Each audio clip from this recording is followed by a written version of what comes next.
নমস্কার বন্ধুরা, কিয়ান্স ব্লগে তোমাদের সবাইকে স্বাগত।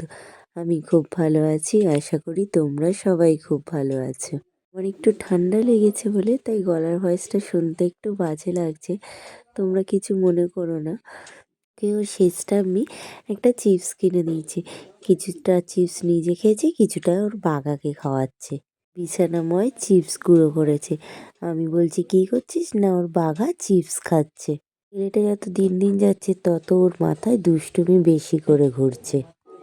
ভাত টাত খেয়ে ওঠে, এদিকে চালের গুঁড়ি, ময়দা আর সুজি ভালো করে ফেটিয়ে রাখছি, রাত্রির বেলায় মালপোয়া ভাজবো। দেখে ভিজিয়ে রাখছি কারণ সুজিটা তাহলে ফুলে যাবে, জিনিসটা গাঢ় হয়ে যাবে আর একটু। এবার ঢাকা দিয়ে ছেলেকে নিয়ে গেলাম ঘুম পাড়াতে। ওকে ঘুম থেকে তুলে যখন এদিকে আসলাম দেখলাম সুজিটা ফুলে অনেকটা গাঢ় হয়ে গেছে। এদিকে কড়াইতে তেল বসিয়ে দিয়েছি আর এদিকে এটা ভাজার জন্য রেডি হয়ে গেছে। এদিকে তেলটাও গরম হয়ে গেছে, তো এবার একটা একটা করে দিয়ে দিই। এই একটার পর একটা ছেড়ে দিয়েছি কড়াইতে দিতে, জিনিসগুলো ফুলে উঠেছে, দেখতেও ভালো লাগছে, খেতেও খুব সুন্দর হয়েছে।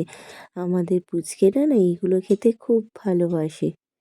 তো এগুলো না তোমরা এরকম ভেজে চিনির শিরা করলে চিনির শিরাতে চুবিয়ে দিলেও খুব ভালো হবে, কিন্তু আমি যদিও বা চিনির শিরা করিনি তাই চিনির শিরাতে চোবাইনি, এরকমই খাবো। এরকম খেতেও খুব ভালো লাগে। এদিকে ব্যাটার কমছে, তেল কমে যাচ্ছে আর বাটি ভরে উঠছে। তো এবার একটার মতো একটা ভেজে নিই। তো আজকের মতো ভিডিও এইটুকুনি থাক, কাল আবার দেখা হবে। ততক্ষণ তোমরা ভালো থেকো, সুস্থ থেকো আর সাবধানে থেকো সবাই।